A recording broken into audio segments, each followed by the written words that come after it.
An evil dragon of destruction captured 2 AI agents. He gave them a dilemma. You must choose between a knife and a key, and you don't know what the other agent will choose. If both of you choose a knife, you get 1 point each. If both of you choose a key, you get 2 points each.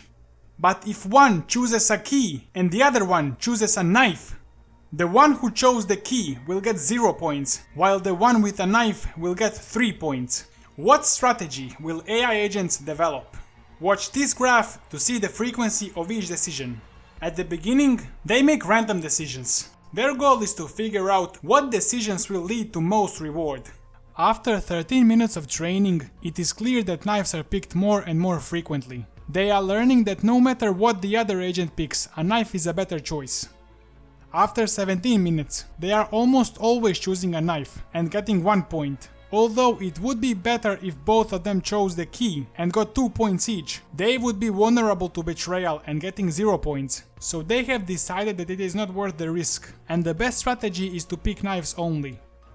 At 22 minutes, they have reached what is called nash equilibrium, meaning that both players have nothing to gain from changing the strategy.